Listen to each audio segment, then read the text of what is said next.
199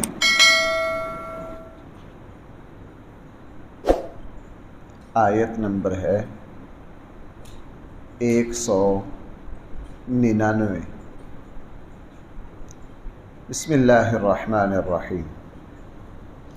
الحمد للہ رب العالمین والصلاة والسلام علی سید الانبیاء والمرسلین وعلى آلہ واصحابہ اجمعین۔ اما بعد فاعوذ باللہ من الشیطان الرجیم۔ بسم اللہ الرحمن الرحیم۔ خذ العفو وأمر بالعرف وأعرض عن الجاهلين وإما ينزغنك من الشيطان نزغ فاستعذ بالله إنه سميع عليم۔ إن الذين اتقوا إذا مسهم طائف من الشيطان تذكروا فإذا هم مبصرون وإخوانهم يمدونهم في الغي ثم لا يقصرون۔ صدق اللہ مولانا العظیم۔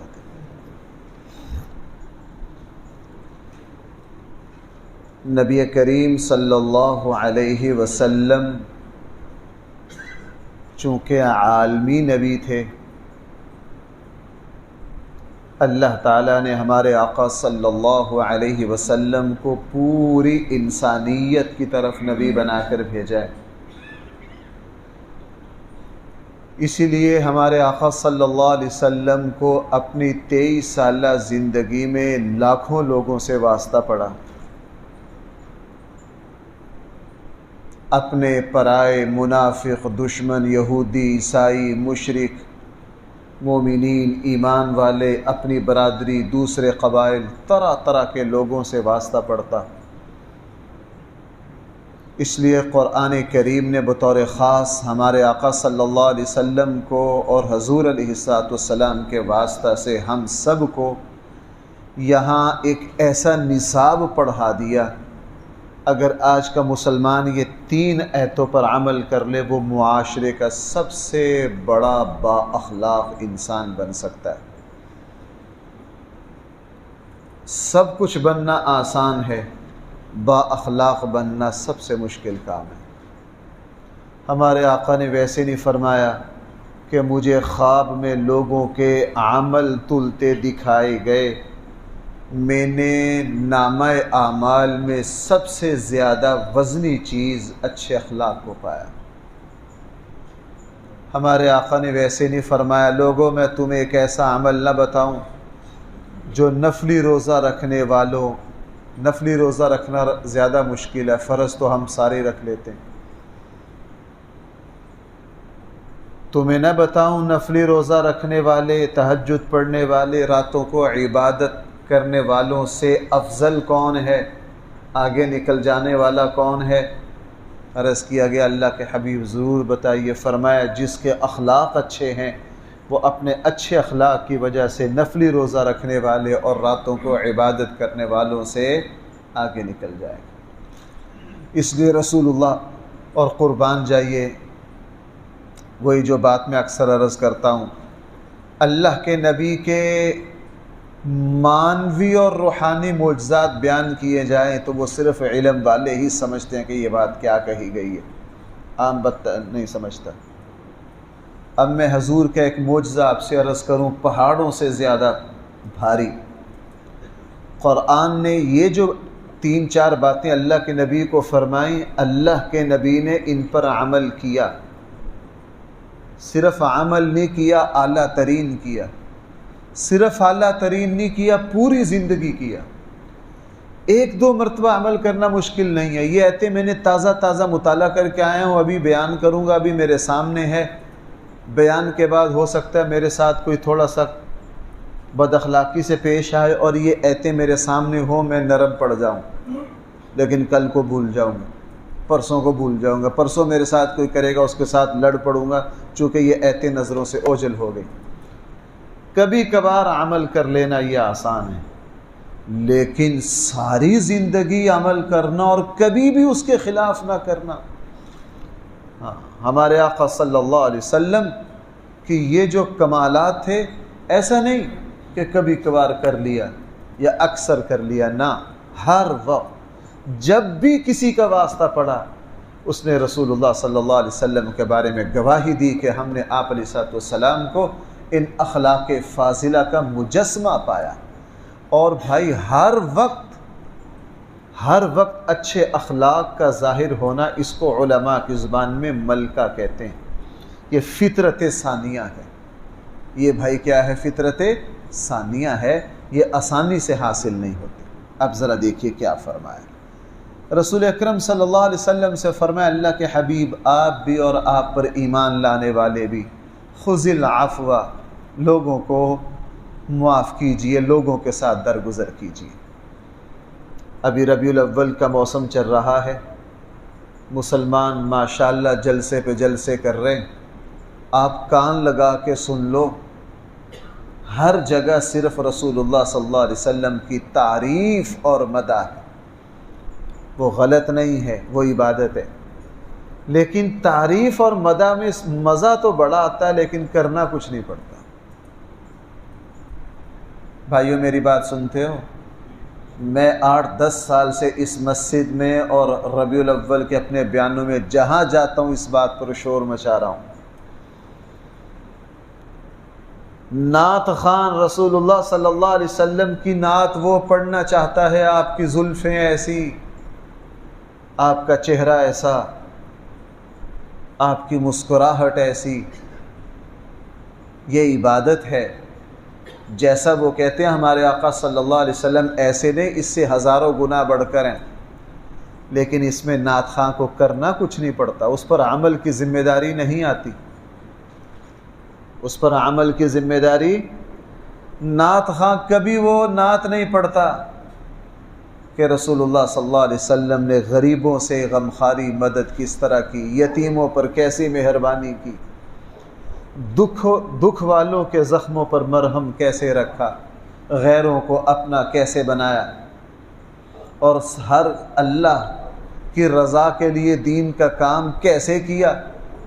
اخلاص اللہ کے نبی کی بے لوث زندگی کو کبھی بیان نہیں کریں گے، چونکہ نعت خواں نے لاکھ روپے فیس پہلے لے رکھی ہے، اور ابھی کھانے پر لڑ کے آیا کہ میرے کھانے میں چھوٹا گوشت ہونا چاہیے، یہ ہونا چاہیے، یہ ہونا چاہیے۔ وہ رسول اللہ صلی اللہ علیہ وسلم کے طائف کے سفر کو کبھی بیان نہیں کرے گا، جناب انہوں نے اللہ کے نبی کے لیے کوئی ریشم کے کوئی قالین نہیں بچھائے تھے، کوئی ریشم کی چادریں نہیں بچھائے تھی، انہوں نے تو پتھر مارے تھے، انہوں نے تو گالیاں دی تھی۔ اس لیے مجھے مدح و سرائی پر بیان کرنا مجھے بالکل نہیں آتا، میں نے کبھی مشق ہی نہیں کی اس کی۔ حالانکہ میں تھوڑا سا تکلف کروں نا، میں تھوڑا سا تکلف کروں تو میں پونے گھنٹے کی کہ جمعے اس پر پڑھا سکتا ہوں، جس میں یہی مدح و ثنائی ہو، یہی تعریف و توثیق ہو۔ لیکن رسول اللہ صلی اللہ علیہ وسلم بھائی عملی نبی ہیں یا کسی معشوق کی طرح مجسم ہیں بس جس کی ہم تعریف کرتے رہیں؟ کیوں بھائی؟ رسول اکرم صلی اللہ علیہ وسلم عمل کا مینارہ نور ہیں، رسول اکرم صلی اللہ علیہ وسلم انسانی سیرت کا سب سے اونچا کردار ہے۔ اس لیے یہاں قرآن کیا کہہ رہا ہے؟ اے نبی جی خذ العفو۔ اب عفو کے دو معنی، اس لیے یہاں تفسیریں بھی دو ہو گئیں، صحابہ اکرام سے دونوں ثابت ہے، احادیث میں دونوں کا ذکر ہے۔ عفو کا ایک معنی ہے لوگ جیسا عمل کر لیں اس کو قبول کر لینا،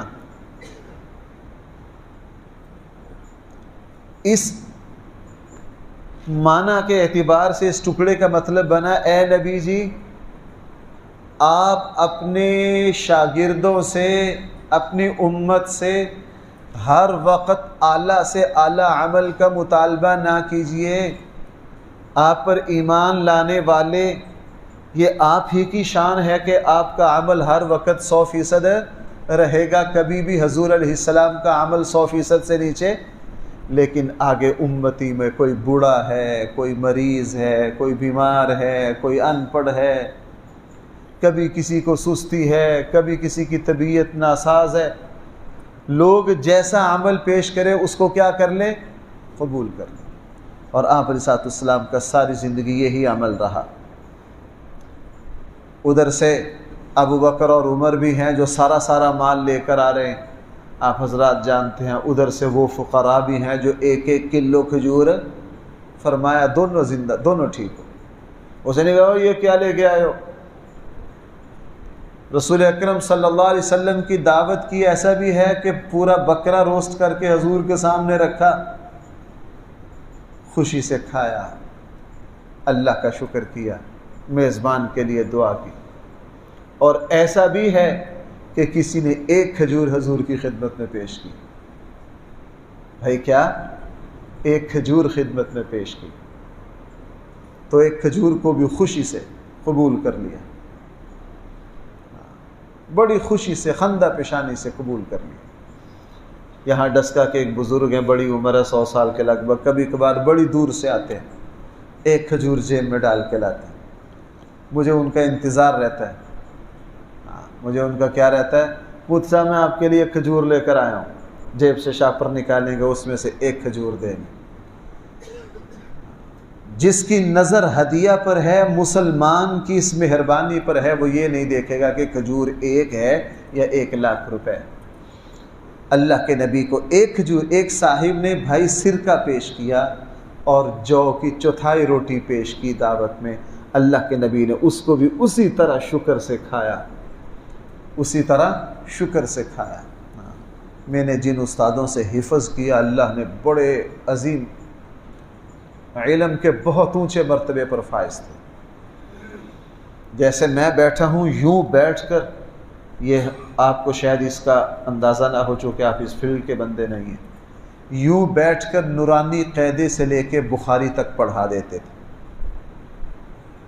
پوری درس نظامی کا کوئی سبق ایسا نہیں جو نہ پڑھا سکے، اور پڑھاتے تھے۔ صبح کو یوں بیٹھتے تھے، نورانی قاعدے سے شروع کر کے شام کو پھر حدیث بخاری تفسیر تک جاتے تھے۔ لیکن ان کے ساتھ اللہ نے مقام، مرتبہ، عزت بھی بڑی دی تھی، لیکن ان کی میں نے یہ خوبی دیکھی، کہیں کھانے پر گئے ہیں، اگر سامنے کسی نے اچار اور روٹی رکھ دی، وہ بھی اسی طرح شکر کے ساتھ۔ اگر کسی بڑے سے بڑے آدمی کے دسترخوان پر گئے ہیں، وہ بھی اسی طرح۔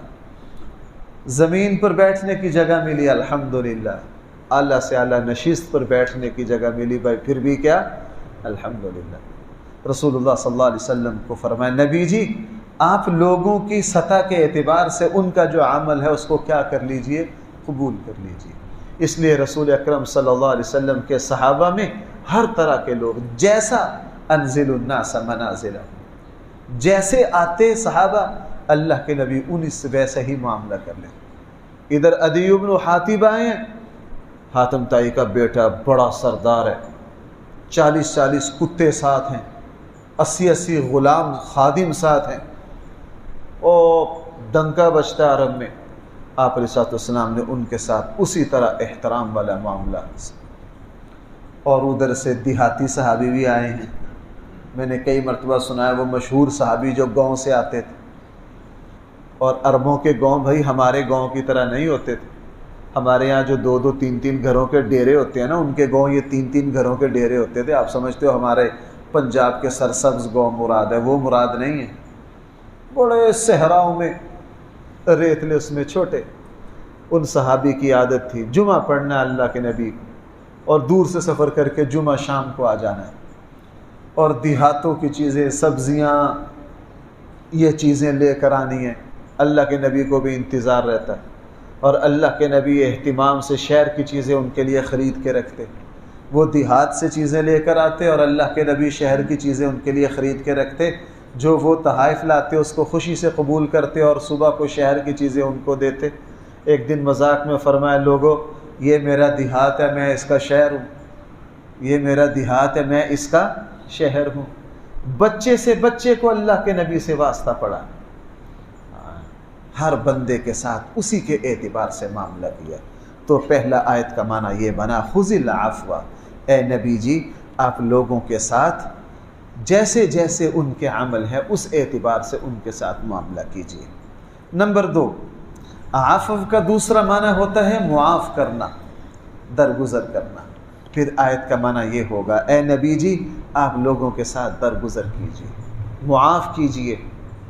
نبی کریم صلی اللہ علیہ وسلم نے ساری زندگی اس پر عمل کیا۔ حضرت عائشہ سے حضور علیہ السلام کے دنیا سے تشریف لے جانے کے بعد کچھ تابعین نے جمع ہو کے سوال کیا اماں جی رسول اللہ صلی اللہ علیہ وسلم کے اخلاق کیا تھے؟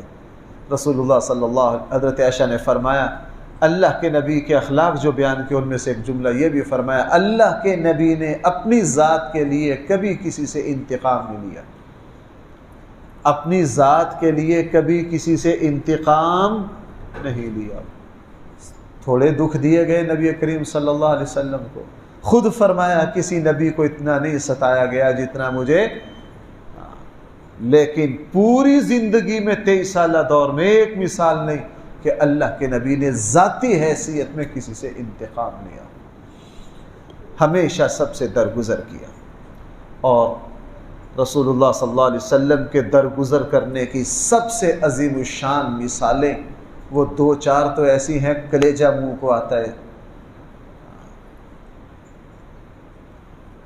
اور واقعتاً وہ اللہ کے نبی کی معافی دیکھ کر ہی یہ احساس ہو جاتا ہے کہ یہ واقعی انسانیت کے امام ہیں، نبیوں کے امام ہیں، اللہ کے سب سے عظیم پیغمبر ہیں۔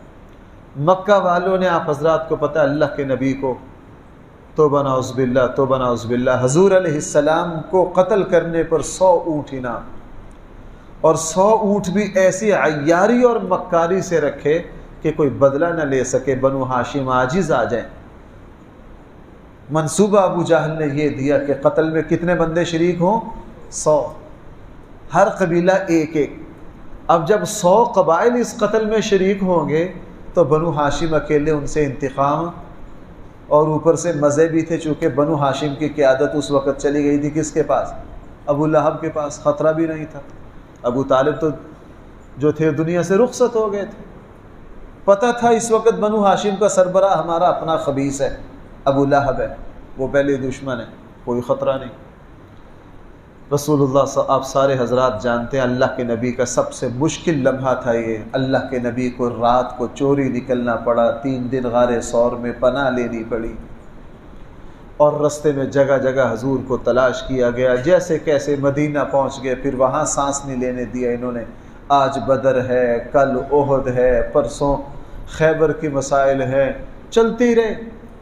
لیکن 6 ہجری میں جب نبی کریم صلی اللہ علیہ وسلم مکہ فتح کے لیے تشریف لائے، 6 سال پہلے جس بے بسی سے راتوں کو چھپ کر نکلے تھے، آج 6 سال بعد فاتحانہ مکہ میں داخل ہو رہے ہیں، اور سب کی زبان پر یہ ہے کہ آج تو مکہ والوں کو تہ و بالا کر دیا جائے گا، مکہ والوں کو تہ و بالا۔ اور صحیح تھا، میں نے کئی مرتبہ آپ سے بیان کیا، سعد بن عبادہ کی زبان سے نکل گیا، صحیح بخاری میں، جب مکہ میں داخل ہو رہے تھے انصار کا جھنڈا سعد بن عبادہ کے پاس تھا، حضرت سعد بن عبادہ کی زبان سے نکل گیا الیوم یوم الملحمہ۔ اگر میں اس کا ہماری زبان میں ترجمہ کروں، آج ہم سر اڑا کر رکھ دیں گے، آج ہم ہر کسی کو خاک میں ملا دیں گے، پشتے کے پشتے لگا دیں گے، الیوم یوم الملحمہ۔ حضرت عباس نے سنا، حضرت عباس نے فوراً کہا بھتیجے یہ سردار کیا کہہ رہے ہیں، کیا آپ اپنی قوم سے یہ کرو گے؟ اللہ کے نبی نے پوچھا چچا کیا ہوا ہے، چچا کیا ہوا ہے؟ حضرت عباس نے کہا سعد بن عبادہ نعرہ لگا رہے ہیں الیوم یوم الملحمہ۔ حضور نے فرمایا لا الیوم یوم المرحمہ، آج دشمن کو اڑانے کا دن نہیں ہے، آج دشمن پر ترس کھانے کا دن ہے، رحم کرنے کا دن ہے۔ سعد بن عبادہ سے جھنڈا واپس لے لیا، لیکن سعد بن عبادہ بڑے شان کے صحابی تھے، بڑے احسانات تھے، تاکہ ان کی بھی حوصلہ شکنی نہ ہو، سعد بن عبادہ سے جھنڈا لے کے ان کے بیٹے کو دے دیا۔ کس کو دے دیا؟ ان کے بیٹے کو جھنڈا دے دیا، اور عام معافی کا اعلان کیا۔ آپ سارے حضرات جانتے ہیں جس وقت سارا مکہ معافی کے لیے تو کیا فرمایا؟ آج میں وہی کروں گا جو یوسف علیہ السلام نے اپنے بھائیوں سے کیا تھا، لا تثریب، اور میں اس کی تفصیلات، معافی کی تفصیلات اگر آپ کو سناؤں نا تو آپ حیران ہو جائیں۔ اللہ کے نبی نے عام معافی کر کے پھر بڑے بڑے دشمنوں کو پوچھا، پوچھتے پوچھتے پھر وہ وقت بھی آیا، کہا ابو لہب، حضرت عباس نے کہا چچا تمہارے 2 بھتیجے کدھر ہیں؟ ابو لہب کے بیٹوں کا نام لیا جنہوں نے رسول اللہ صلی اللہ علیہ وسلم کی 2 بیٹیوں سے نسبت توڑی تھی۔ آپ کے وہ بھتیجے کدھر ہیں؟ یعنی میں آج ان کو بھی معاف کر دوں، میں آج کیا کر دوں؟ ان کو بھی معاف کر دوں۔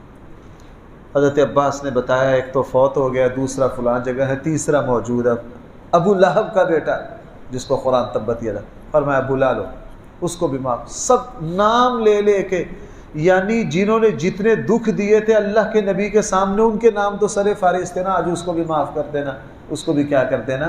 معاف کر دینا۔ اس سے تیسری بات فرمائی خذ العفو، آپ لوگوں کے ساتھ بھائی کیا کیجئے۔ اور تیسرا واقعہ کہ میں صرف حوالہ دینا چاہوں گا تاکہ آپ حضرات کو پتہ حضرت حمزہ کو کیسے شہید کیا گیا تھا۔ حضرت حمزہ کو شہید کروایا تھا ہندہ نے، اور قتل کیا تھا وحشی بن حرب نے۔ اللہ کے نبی نے دونوں کو کیا کر دیا؟ معاف کر دیا، دونوں کو معاف کر دیا۔ اس لیے فرمایا خذ العفو، اے نبی جی درگزر سے کام لیجئے، وَأْمُرْ بِالْمَعْرُوفِ، اور لوگوں کو اچھائی کا حکم دیتے رہیے۔ لوگوں کو کس کا حکم دیجئے؟ اچھائی۔ وَأَعْرِضْ عَنِ الْجَاهِلِينَ، اگر کوئی جہالت سے پیش آئے تو اس سے منہ پھیر لیجئے، جاہل سے نہ الجھیے۔ بھائی جاہل سے نہ الجھیے، اگر کوئی جہالت پر آ جائے کیوں نہ الجھیے؟ 2 وجہ سے، جاہل سے جتنا الجھیں گے آپ کے اخلاق گریں گے، وہ تو جاہل ہے، وہ تو کیا ہے؟ سورہ فرقان میں ہے وَإِذَا خَاطَبَهُمُ الْجَاهِلُونَ قَالُوا، ایک جگہ فرمائے وَإِذَا مَرُّوا بِاللَّغْوِ مَرُّوا كِرَامًا، جب وہ کسی بیہودہ جگہ سے گزرتے ہیں کریموں کی طرح شرافت سے گزر جاتے ہیں، لوگوں سے الجھتے نہیں۔ اور بھائی اس وقت ہمارے معاشرے میں اس کی بڑی ضرورت ہے، اس آیت کی، وَأَعْرِضْ عَنِ الْجَاهِلِينَ وَإِذَا مَرُّوا بِاللَّغْوِ مَرُّوا كِرَامًا۔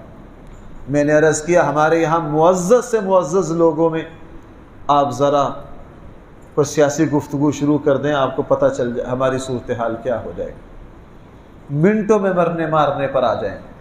2 سگے بھائی پڑھے لکھے، اگر یہ نون لیگ کا پی ٹی آئی کا یا دوسرا کسی آئی، 1 منٹ میں گریبان پکڑ لیں، گالی گلوچ کریں گے، لوگوں سے اعراض کرو، بچت لو، اس سیاسی بحثوں میں نہ پڑو، ہر کسی کا اپنا اپنا نظریہ۔ اب دوست مجھ سے مسئلہ پوچھتے ہیں، میں ان سے یہی مشورہ دیتا ہوں۔ 2 دن پہلے درس کے ایک شریک مجھ سے پوچھ رہے تھے کہ جی فلاں صاحب جو ہیں میں کیا کروں، میرے ساتھ ان کی گفتگو ہوئی، انہوں نے کہا جو بھی خان صاحب کی مخالفت کرے گا وہ جہنم میں جائے گا۔ وہ کس میں جائے گا؟ میں نے ان کو یہی مشورہ دیا بھائی ایسے دوستوں سے بحث نہ کرو، ایسے دوست سے کیا بحث نہ کرو، خاموش ہو جاؤ، دور رہو۔ اور 3-4 دن پہلے یہاں وہ بھی ہمارے درس کے شریک ہیں، بڑی پریشانی سے مسئلہ پوچھنے، کہنے جی میرے جاننے والے ہیں، انہوں نے عجیب بات مجھے، میں پریشان ہوں، مجھے نیند نہیں آئی۔ میں نے کہا کیا ہوا؟ کہنے کہ انہوں نے رات بحث میں مجھے کہہ دیا اگر نبوت کا سلسلہ نہ بند ہوتا تو خان صاحب اس زمانے کے نبی ہوتے۔ میں نے ان سے کہا میں آپ کو زور دے کر کہتا ہوں آئندہ سے ان سے بحث نہیں کرنی، وہ کفر تک چلے جائیں گے۔ وہ کہاں تک چلے جائیں گے؟ کفر تک چلے جائیں گے۔ بحث نہ کرنا، ان کے ایمان کو بچاؤ۔ کیا کرو؟ یہ نہ ہو آپ آج جوش میں جا کے پھر چھیڑنے لگ جاؤ اور وہ آپ کو بحث کی شدت میں اس سے بھی کوئی خطرناک جملہ کہہ پہ اپنا ایمان گوا بیٹھے۔ ان کے ساتھ خیر خواہ یہ ہے آئندہ سے ایسے دوست سے کبھی بھی بحث نہیں کرنی، اس کے ایمان کو بچاؤ۔